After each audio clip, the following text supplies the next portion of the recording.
Selamat sore Bapak Ibu jemaat yang dikasihi Tuhan. Kita bertemu kembali pada kesempatan ini untuk belajar firman Tuhan ya. Kita bersyukur karena kita boleh melewati tahun 2021 semua karena anugerah Tuhan. Dan kita sudah memasuki tahun 2022. Tentu di dalam perjalanan tahun 2022 ini kita juga yakin dan percaya pimpinan penyertaan Tuhan senantiasa memimpin kehidupan kita. Maka di dalam tahun 2022 ini juga kita kembali untuk belajar kebenaran firman Tuhan. Namun terlebih dahulu kita akan mempersiapkan hati, pemikiran kita untuk belajar firman Tuhan dengan berdoa terlebih dahulu. Mari kita berdoa. Terima kasih Bapa di surga. Kalau kami boleh melewati tahun 2021 dengan berbagai macam hal boleh kami alami. Itu karena anugerah Tuhan yang tidak terkirakan bagi kami. Dan kami bersyukur kami boleh melewati itu dengan penuh rasa syukur. Dan pada saat ini kembali kami menyerahkan hidup kami khususnya di tahun 2022 ini. Kami percaya sebagaimana Tuhan memimpin kami di hari yang telah kami lewati, demikian kami percaya Tuhan memimpin kami di hari-hari yang akan kami lewati ke depan. Dan di dalam kami menyerahkan hidup kami mau hidup seturut dengan kehendak-Mu. Itulah sebabnya kembali kami mau belajar kebenaran firman-Mu yang boleh menjadi kekuatan, penopang, penuntun kehidupan kami. Pimpin kami ya Tuhan untuk belajar firman Tuhan di kesempatan sore ini. Terima kasih kami menyerahkan waktu ini dari awal sampai berakhir. Biarlah kuasa Roh Kudus memimpin menyertai kami senantiasa. Pakai hamba-Mu Tuhan dengan segala keterbatasan, dengan segala ketidakmampuan, tapi Engkau memperlengkapi dengan kuasa-Mu. Demikian untuk jemaat-Mu, Tuhan pimpin dan juga berikan hati untuk terus belajar kebenaran firman-Mu. Di dalam nama Tuhan Yesus, kami meletakkan jam pembelajaran firman Tuhan di sore hari ini. Amin. Ya. Mari Bapak Ibu jemaat yang dikasihi Tuhan, kita akan lanjutkan pembelajaran kita di dalam belajar kitab surat 1 Timotius. Dan hari ini kita membaca di dalam 1 Timotius pasal 3 ayat 14 sampai dengan ayat yang ke-16. Saya membaca ayat ini kepada kita, demikian firman Tuhan. Semuanya itu kutuliskan kepadamu, walaupun kuharap segera dapat mengunjungi engkau. Jadi jika aku terlambat, sudahlah engkau tahu bagaimana orang harus hidup sebagai keluarga Allah, yakni jemaat dari Allah yang hidup, tiang penopang dan dasar kebenaran. Dan sesungguhnya agunglah rahasia ibadah kita. Dia yang telah menyatakan dirinya dalam rupa manusia, dibenarkan dalam roh, yang menampakkan dirinya kepada malaikat-malaikat, diberitakan di antara bangsa-bangsa yang tidak mengenal Allah, yang dipercayai di dalam dunia, diangkat dalam kemuliaan. Sebagai tema pembahasan kita pada sore hari ini Bapak Ibu, yaitu gereja sebagai penopang kebenaran. Beberapa waktu yang lalu kita telah belajar tentang bagaimana Rasul Paulus mengingatkan Timotius tentang sebuah tanggung jawab. Ya, bukan hanya Timotius sebagai seorang gembala atau sebagai seorang penatua, tapi juga rekan-rekan sepelayanan daripada Timotius. Ya, bagaimana mereka diberikan tanggung jawab untuk melaksanakan tugas yang telah dipercayakan Allah kepada mereka. Ya, baik itu sebagai seorang penatua dan bagaimana memilih, menetapkan seorang penatua di dalam jemaat. Kemudian memang saya melewati tentang pemilihan diaken. Ya, kita lewati pembelajaran itu karena apa? Ya, syarat yang diungkapkan di situ juga tidak jauh berbeda daripada seorang penilik jemaat, sehingga memiliki kesamaan di dalam hal ini. Dan pada sore hari ini Bapak Ibu dan Saudara, kita lebih fokus kepada bagaimana seorang Rasul Paulus mengingatkan tentang jemaat sebagai penopang di dalam kebenaran. Ya, jemaat yang dimaksudkan di sini bukan hanya mereka yang terlibat di dalam pelayanan, tetapi jemaat setiap orang yang percaya. Ya, itulah yang disebut dengan gereja. Ya, kembali kita melihat apakah gereja itu. Ya. Bapak Ibu Saudara yang dikasihi Tuhan, berbicara tentang gereja, maka kita melihat ada banyak aliran-aliran yang ada dalam gereja. Ya, dengan aliran yang berbeda itu Bapak Ibu dan Saudara, maka kita tidak bisa memungkiri ada banyak perbedaan-perbedaan di antara denominasi gereja. Ya, baik dalam sisi pengajarannya maupun di dalam sisi hal-hal yang lain. Ya. Sehingga kalau kita boleh jujur di sini, banyak di antara gereja-gereja justru saling mencari kelemahan-kelemahan satu dengan yang lain. Ya. Saling menjelekkan. Tapi kalau kita sebenarnya tujuan adanya gereja itu adalah untuk saling melengkapi. Ya. Belum lagi aliran-aliran yang memang keluar daripada firman Allah, tidak bergantung sepenuhnya kepada kebenaran-kebenaran firman Tuhan. Ya, kembali kepada sistem bagaimana mereka memahami ayat-ayat di dalam Alkitab sesuai dengan apa yang mereka fahami. Itulah sebabnya tidak heran kita menemukan ada gereja-gereja yang dikategorikan sebagai gereja yang sesat. Ya.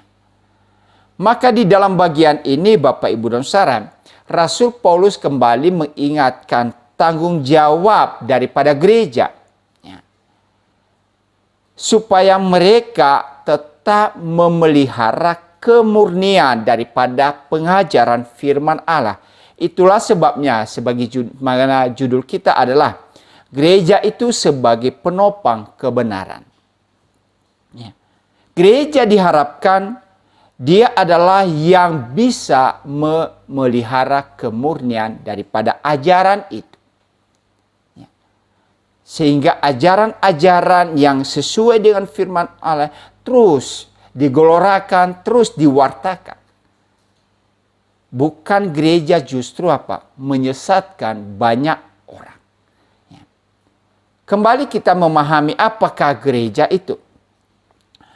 Kata gereja berasal dari kata eklesia. Ya. Eklesia ini adalah bahasa Yunani. Ya. Di mana kata ini bisa didefinisikan sebagai sebuah perkumpulan. Ya. Atau orang-orang yang dipanggil keluar. Ya. Dari kata ek dan kaleo. Yaitu seorang-orang yang dipanggil dari kegelapan kepada terang. Mereka dipanggil keluar dari kegelapan itu. Itulah sebabnya orang-orang percaya itu disebut sebagai gereja. Ya.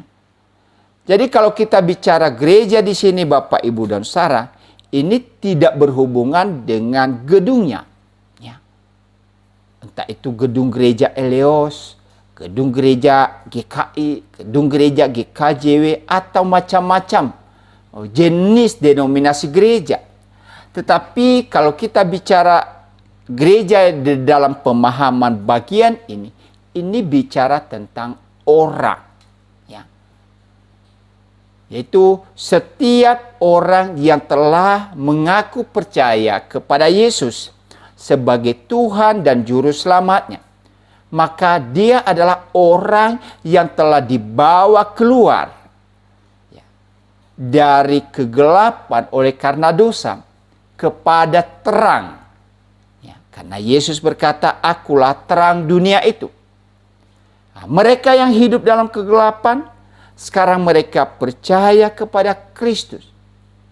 Maka merekalah yang disebut dengan gereja. Ya. Jadi ketika gereja, yaitu orang-orang itu berkumpul di dalam sebuah wadah, maka membentuk sebuah nama organisasi. Ya. Tapi kita bisa melihat di sini bicara lebih khusus tentang gereja yang menunjukkan kepada orang, ya, pribadi lepas pribadi. Maka Bapak Ibu dan Saudara, kita memahami apa yang disampaikan oleh Paulus kepada Timotius di sini, ya, di mana alasan Paulus menulis surat ini kepada Timotius. Ya, di dalam ayat 14 tadi dikatakan, "Semuanya itu kutuliskan kepadamu, walaupun kuharap segera dapat mengunjungi engkau." Ya, memang pada waktu itu Paulus berada di dalam penjara. Ya, sehingga sebagai bapa rohani, ia terus memantau tentang pelayanan yang dilakukan oleh Timotius. Lalu apa yang diharapkan di dalam bagian ini? Ayat 15, "Jadi jika aku terlambat, sudahlah engkau tahu bagaimana orang harus hidup sebagai keluarga Allah, yakni jemaat dari Allah yang hidup tiang penopang dan dasar kebenaran." Jadi kita bisa memahami di sini, Bapak Ibu dan Saudara, Paulus mengharapkan Timotius untuk terus mengajarkan bagaimana perilaku yang benar sebagai seorang jemaat, sebagai seorang gereja Allah, sebagai seorang umat Allah, untuk bisa memberikan kesaksian-kesaksian tentang kebenaran. Hal ini kembali dikatakan agar orang-orang percaya tidak mengajarkan hal-hal yang bertentangan dengan kebenaran firman Allah. Ya, karena di dalam pembelajaran sebelumnya kita melihat ada banyak pengajar-pengajar yang menyesatkan, yang akhirnya umat Allah terpengaruh dengan perilaku-perilaku mereka. Maka di dalam bagian ini, Rasul Paulus menasihati Timotius agar terus mengajarkan hal-hal yang benar, sehingga perilaku daripada umat menjadi perilaku yang benar. Ya, perilaku orang Kristen di dalam gereja, di dalam pemerintahan gereja adalah sesuatu hal yang sangat penting sekali. Kenapa? Ini bicara mereka adalah sebagai saksi-saksi Kristus di tengah-tengah dunia ini. Ya. Tentu hidup kita sebagai saksi-saksi daripada Kristus harus benar-benar seperti apa yang diteladangkan oleh Kristus. Ya, karena kita percaya Bapak, Ibu, dan Saudara, Kristus itu adalah kebenaran itu sendiri. Ya. Sumber kebenaran. Ya. Di luar daripada Kristus tidak ada kebenaran. Maka ketika orang percaya hidup di dalam Kristus, menyatu dengan Kristus, maka sudah seharusnya hidupnya juga hidup di dalam kebenaran itu. Hidup menurut ajaran-ajaran daripada Kristus. Hidup yang terus meneladankan Kristus. Hal ini juga diingatkan kepada kita karena apa? landasan daripada gereja, ya, landasan kehidupan kita sebagai umat Allah, dasar daripada kehidupan kita umat percaya adalah Kristus. Kalau kita membaca di dalam 1 Korintus Bapak Ibu dan Saudara, yaitu 1 Korintus pasal 3 ayat yang ke-11. Saya baca kepada kita ayat ini. 1 Korintus pasal 3 ayat 11. Karena tidak ada seorang pun yang dapat meletakkan dasar lain daripada dasar yang telah diletakkan, yaitu Yesus Kristus. Ya.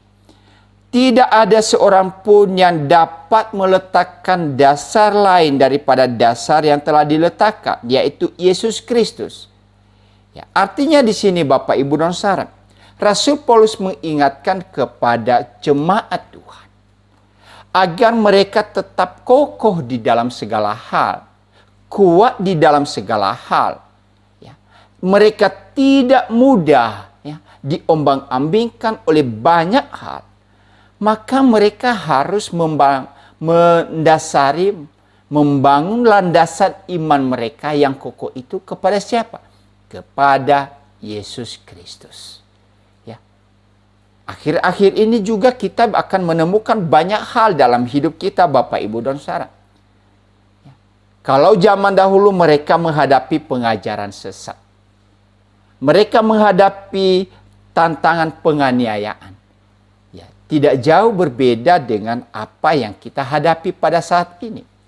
Tantangan, pencobaan, rintangan kehidupan kita hadapi, yang kadang-kadang membuat kita menjadi orang yang ragu-ragu, takut, dan lain sebagainya.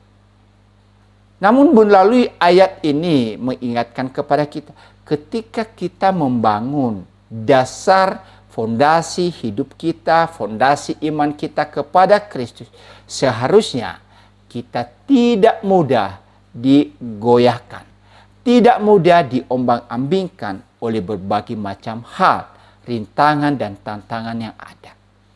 Kenapa? Dasar kita itu adalah kuat. Fondasi iman kita itu kuat, yaitu Yesus Kristus.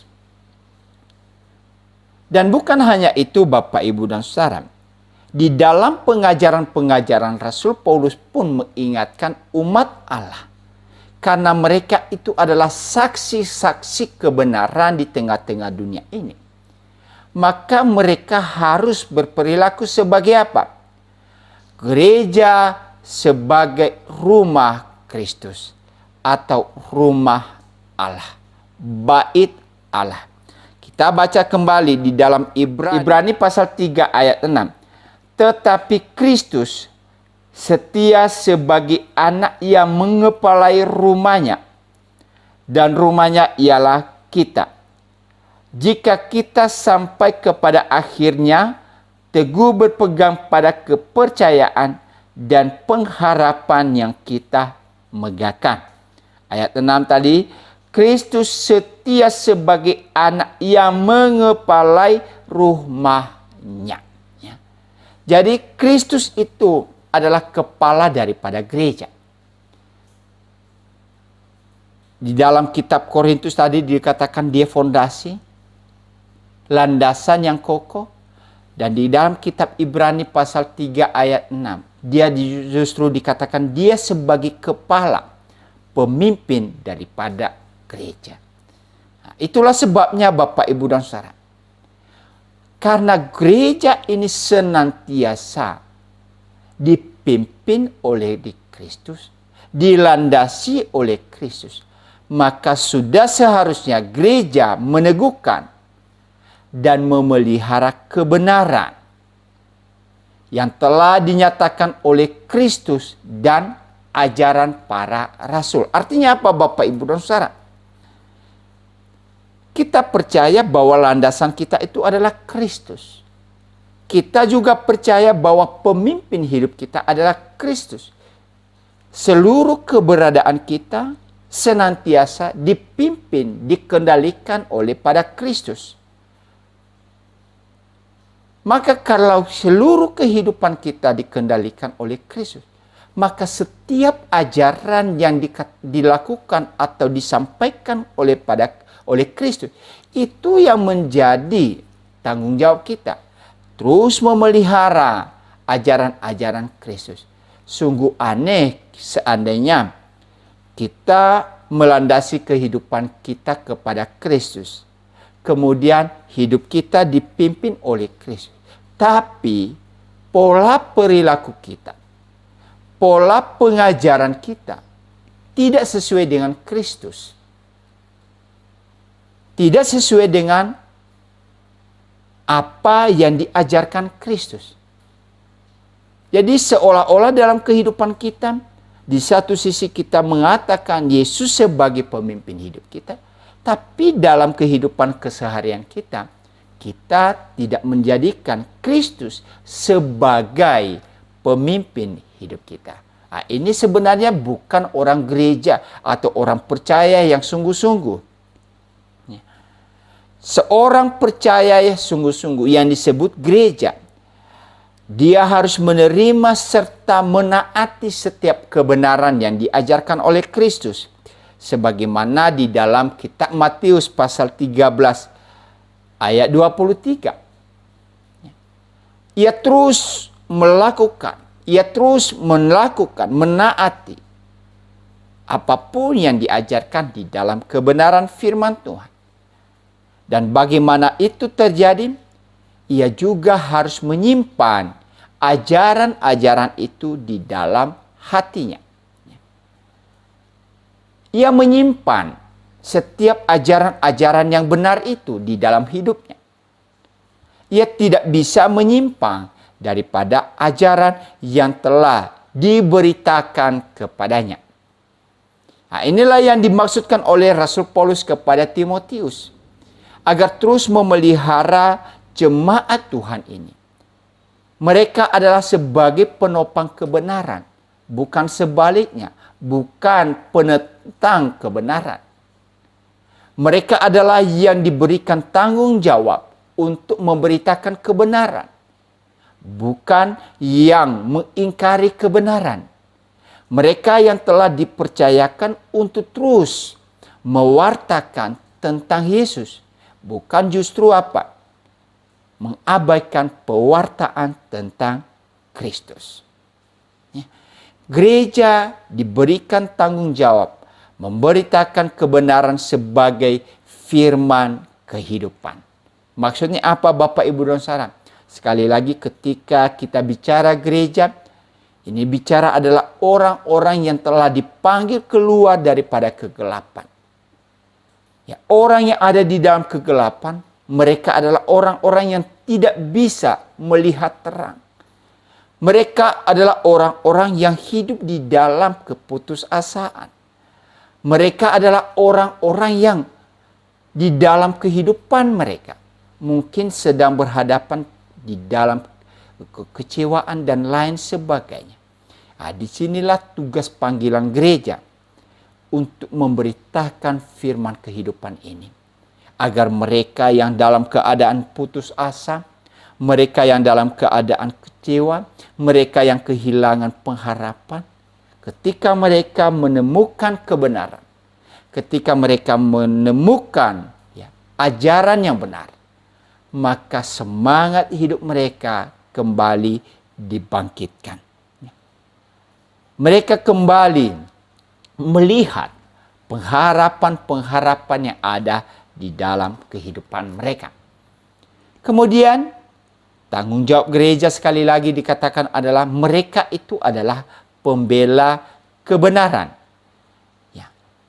Seandainya ada umat atau ada orang-orang lain yang menyampaikan atau mewartakan ajaran-ajaran yang bertentangan dengan kebenaran firman Tuhan, maka tanggung jawab kita Bapak Ibu dan Saudara sekali lagi di sini bukan hanya tanggung jawab sebagai seorang hamba Tuhan, bukan hanya tanggung jawab sebagai seorang penatua atau para majelis, bukan hanya tanggung jawab daripada diaken, atau para pengurus komisi bidang, tetapi tanggung jawab kita semua daripada jemaat itu untuk membela kebenaran.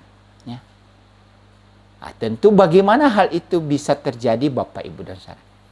Ya, satu-satunya kita terus setia untuk belajar firman Tuhan. Kita tidak mungkin bisa menjadi orang yang membela kebenaran kalau kita pribadi malas untuk belajar kebenaran firman Tuhan. Ketika ada orang-orang yang bertanya kepada kita tentang iman kita, apakah kita mampu sebagai jemaat memberitakan kepada mereka apa yang kita percayai?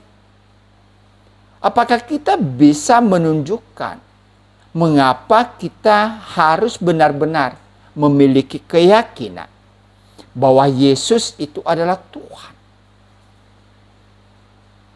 Kalau ada orang-orang yang tidak percaya kepada Tuhan, ya, orang-orang yang dikatakan mereka adalah tidak mengerti kebenaran,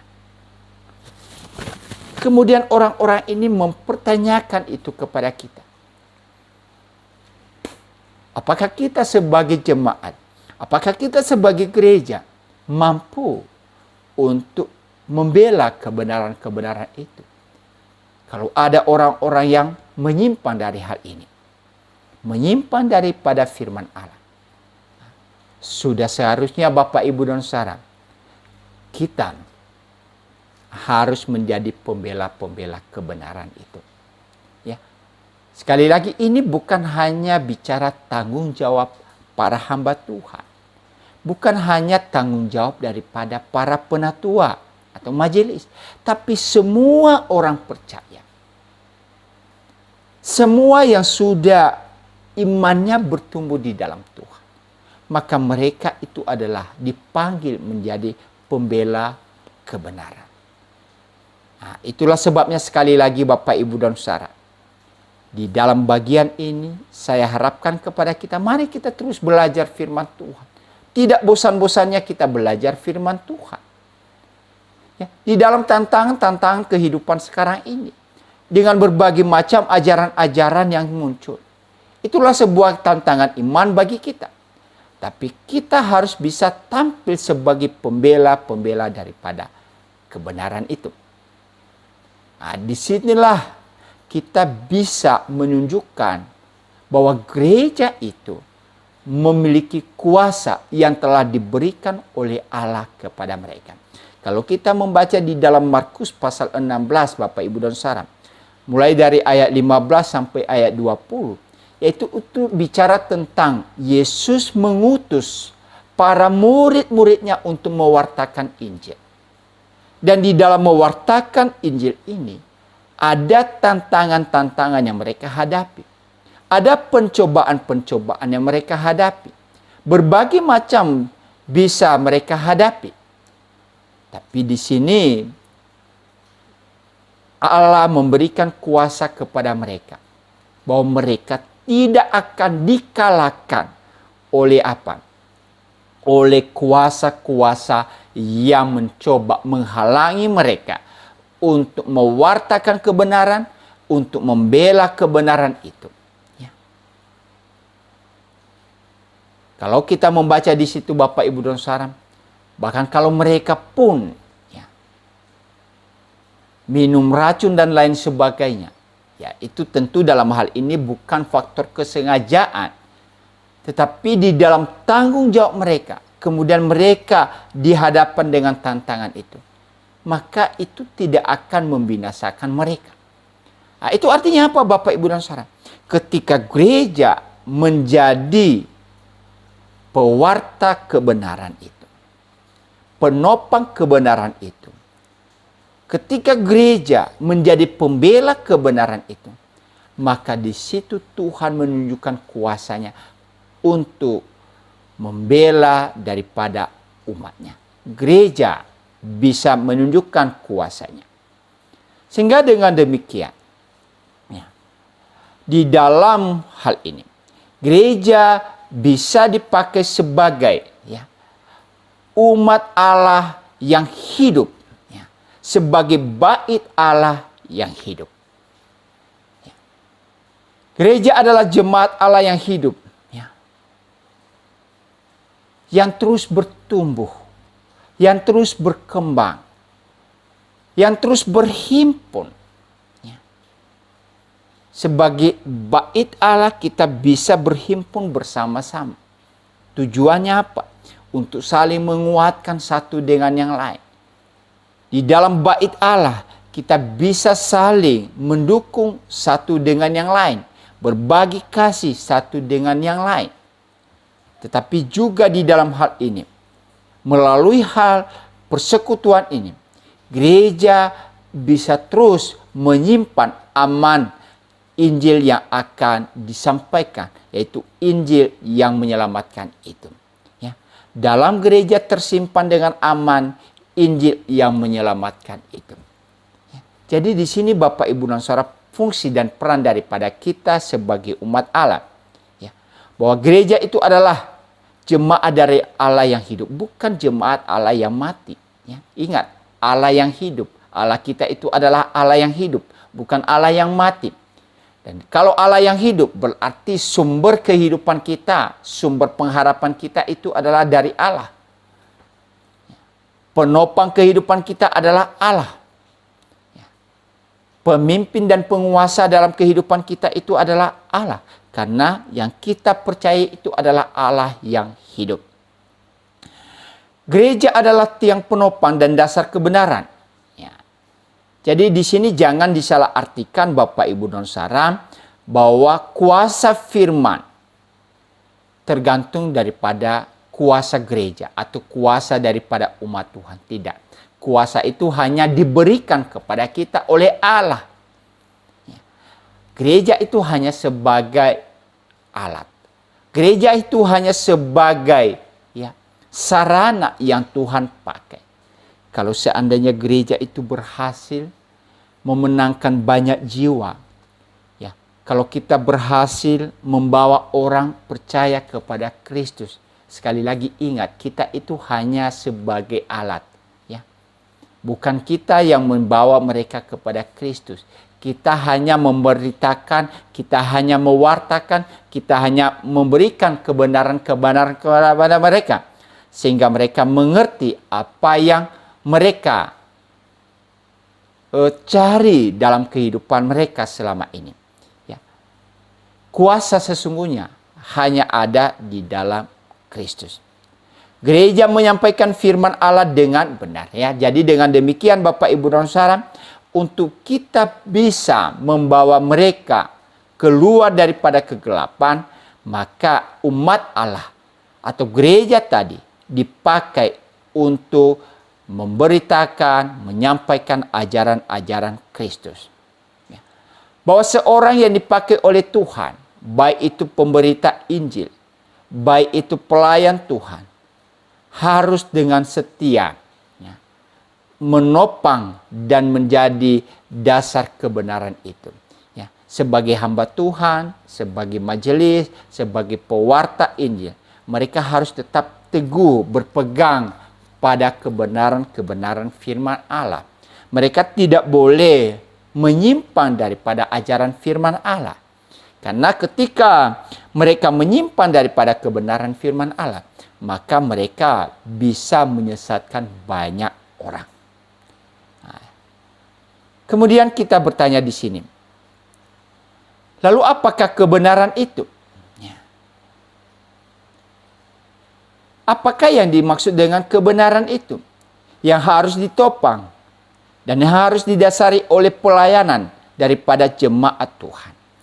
Di dalam ayat 16, kalau kita membaca sekali lagi tadi di dalam 1 Timotius pasal 3 ayat 16.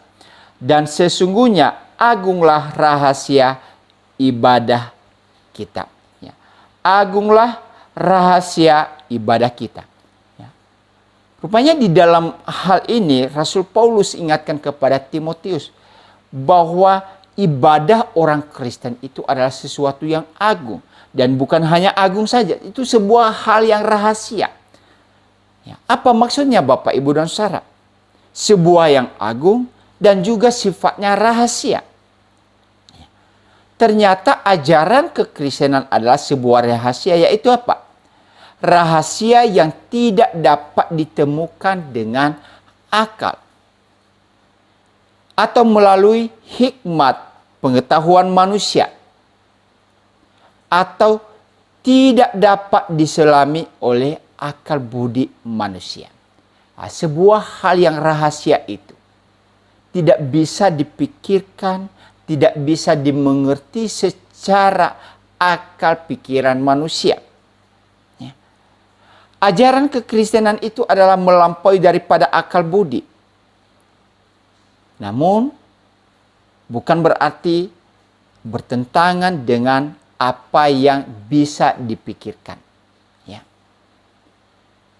Rahasia ibadah kita dikatakan di sini adalah sungguh agung.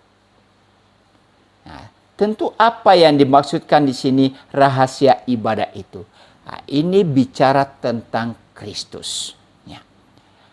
Di mana rahasia ibadah yang menyangkut tentang Kristus yang sulit difahami secara akal pikiran manusia, sulit dimengerti secara logika manusia. Nah, ini bicara tentang Kristus. Yang pertama apa Bapak, Ibu, dan Saudara? Ya, di dalam ayat 16, Dia yang telah menyatakan dirinya dalam rupa manusia. Ya. Rahasia ibadah kita itu yang tidak bisa dimengerti secara logika manusia adalah apa? Kristus adalah Allah yang telah menyatakan dirinya dalam rupa manusia. Ya.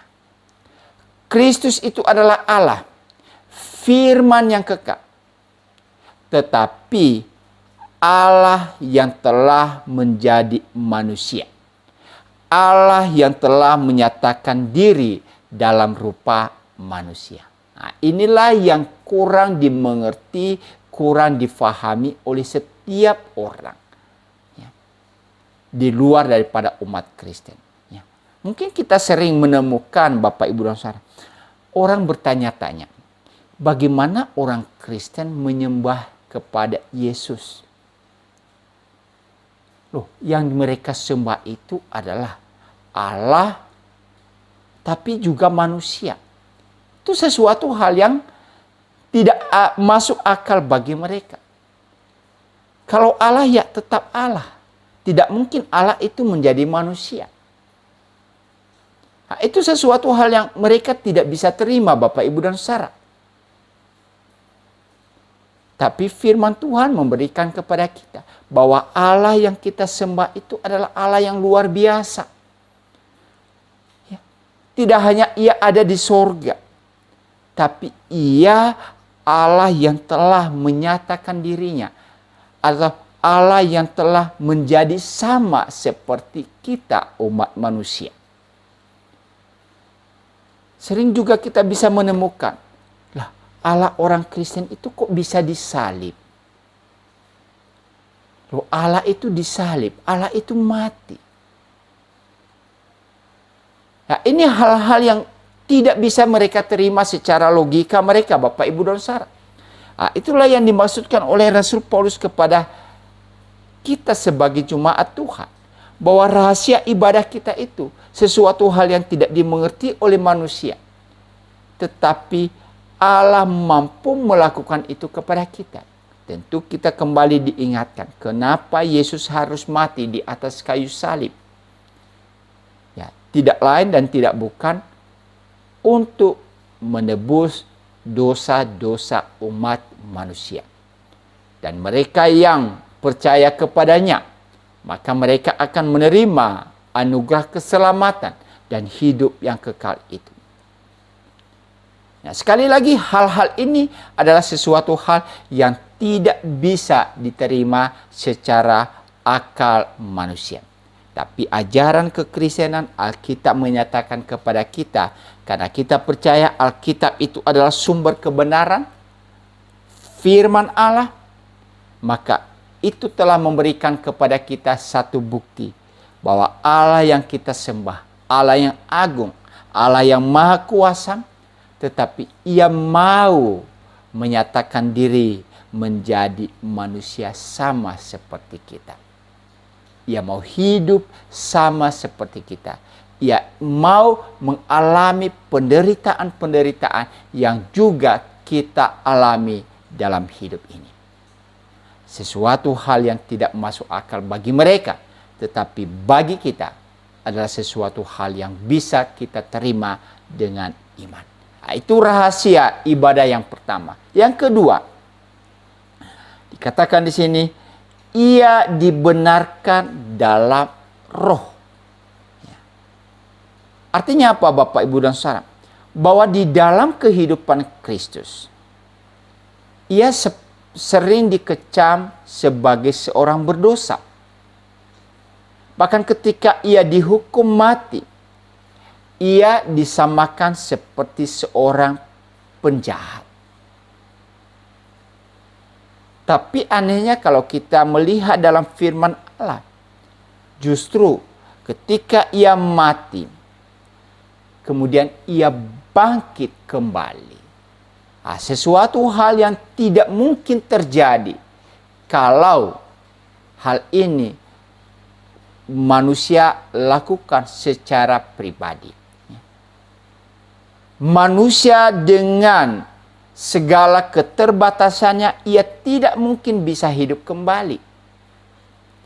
Tapi Alkitab mengajarkan kepada kita bahwa rahasia ibadah kita, Allah yang kita sembah, bukan Allah yang hanya mau mati bagi kita kemudian ia harus dikuburkan.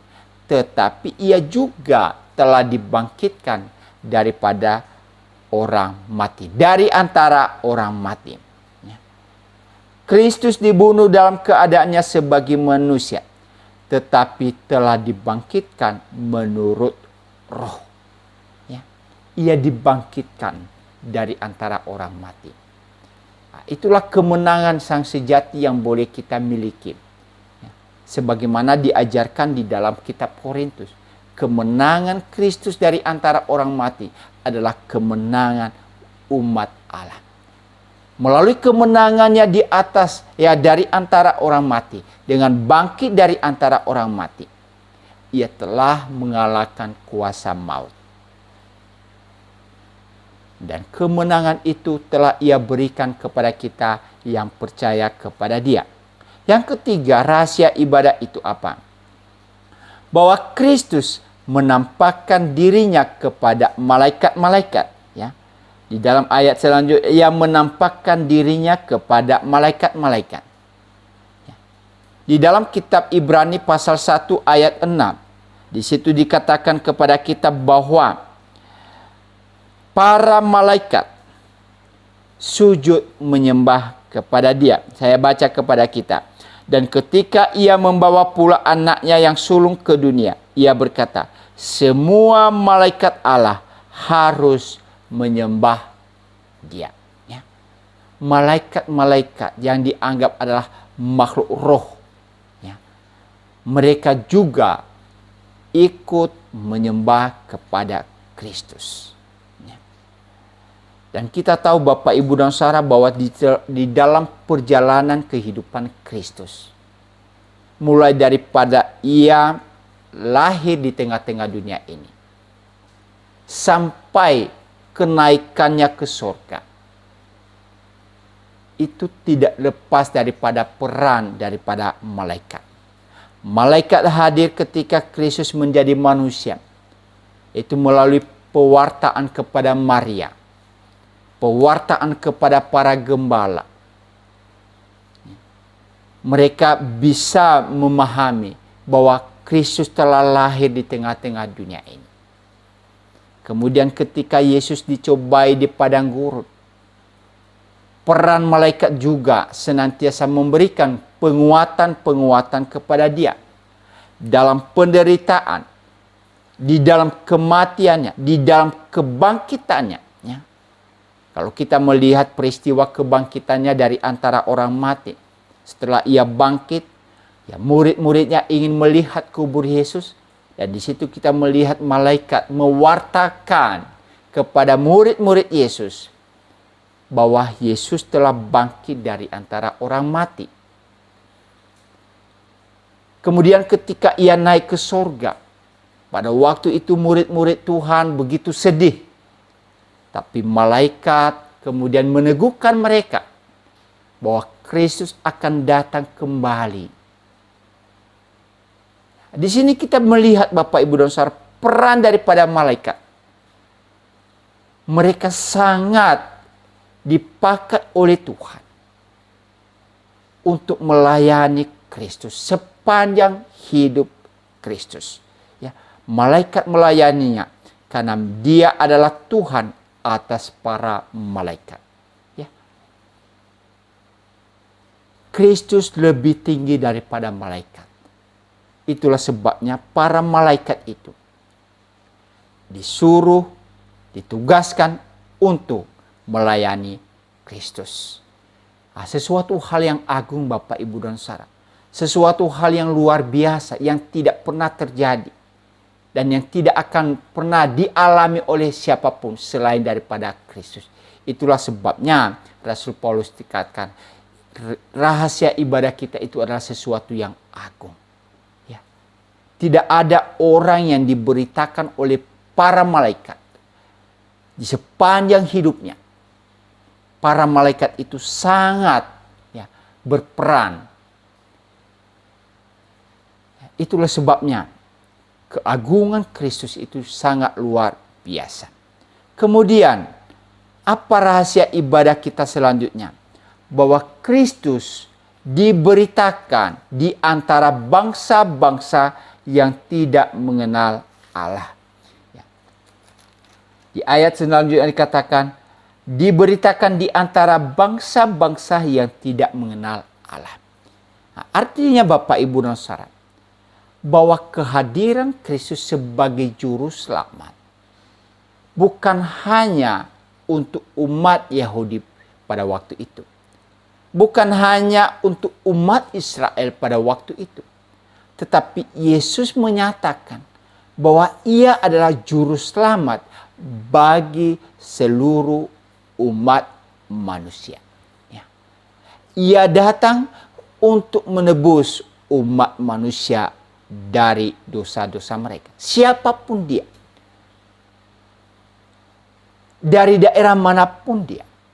Dari suku bangsa apapun dia. Pemberitaan ini terus dikumandangkan.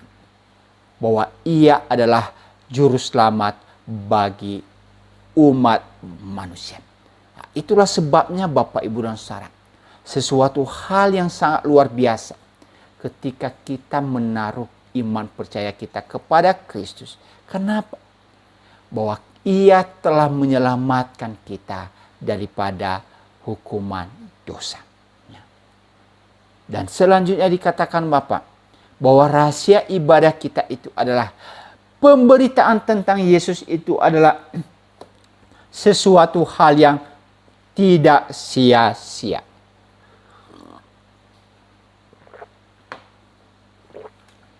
Apa yang dimaksudkan Rasul Paulus di sini Bapak Ibu dan Saudara? Ya. Karena Rasul Paulus melihat bahwa misi daripada Kristus adalah untuk menyelamatkan setiap orang dari suku bangsa apapun juga. Bukan hanya umat Yahudi. Memang pada waktu itu orang-orang Yahudi tidak bisa menerima ketika pemberitaan Injil itu diwartakan kepada mereka. Mereka tidak bisa menerima Yesus itu sebagai Tuhan dan Juru Selamat. Kenapa? Mereka menganggap bahwa dia ini adalah manusia biasa. Namun di balik itu, ketika pemberitaan Injil itu disampaikan kepada seluruh bangsa, justru apa? Umat lain, bangsa-bangsa di luar daripada umat Yahudi, menyambut gembira tentang kabar itu. Ya, termasuk kita yang ada di Indonesia. Termasuk kita yang percaya di negara kita saat ini. Kita bisa menyambut tentang pemberitaan itu. Itu menunjukkan apa Bapak Ibu dan Saudara? Pemberitaan tentang Yesus itu tidak akan pernah menjadi sia-sia. Nah, ini juga penting dalam kehidupan kita. Bahwa kita dipanggil. Tadi sudah saya sampaikan di awal. Bahwa kita dipanggil untuk memberitakan kebenaran. Kita dipanggil untuk menjadi penopang daripada kebenaran. Maka pemberitaan yang kita sampaikan Bapak, Ibu, dan saya tidak akan pernah sia-sia. Ketika kita mewartakan tentang Kristus, bahwa barang siapa yang percaya kepada Kristus akan diselamat, tapi barang siapa yang tidak percaya akan binasa, maka pemberitaan itu tidak akan pernah sia-sia. Ya. Jadi tidak sia-sia di sini Bapak, Ibu, dan saudara, jangan dilihat, oh ketika aku memberitakan sesuatu, maka orang yang mendengar pasti percaya. Ya. Kalau dia percaya, ya sungguh kita bersyukur kepada Tuhan. Tapi tidak sia-sia juga di sini. Artinya apa? Ketika orang itu tidak mau percaya dan kita sudah mewatakan, kita sudah memberitakan bahwa kalau ia tidak percaya, maka ia akan binasa. Maka daripada penolakan itu, maka ia akan apa? Mengalami, ya, menerima, ya, tanggung jawab daripada penolakan itu. Artinya apa? Ia tidak akan menjadi selamat dalam hidup. Jadi ketika kita mewartakan bahwa ketika dia tidak percaya maka akan menuju kepada kebinasaan, maka itu pewartaan itu tidak sia-sia. Ya. Jadi banyak orang berpikir Bapak, Ibu, dan saudara dalam, oh saya memberitakan Injil, maka sudah seharusnya ia langsung percaya. Kalau ia tidak percaya, maka pemberitaan saya menjadi sia-sia. Ini bukan seperti itu. Pemberitaan kita menjadi tidak sia-sia. Kenapa? Kita tidak hanya memberitakan tentang kabar baiknya, tapi kita juga memberitakan kabar buruk. Ya, ketika ia menerima, maka keselamatan ia dapatkan. Tetapi ketika ia menolak, maka hukuman kekal akan ia dapatkan. Jadi pemberitaan kita itu tidak akan pernah menjadi sia-sia.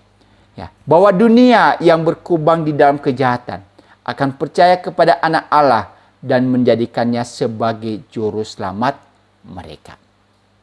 Nah, itulah fokus pemberitaan kita. Itulah fokus pembenaran-pembenaran yang kita sampaikan. Ya, kebenaran-kebenaran yang kita sampaikan. Dan kita harus terus menjadi penopang itu.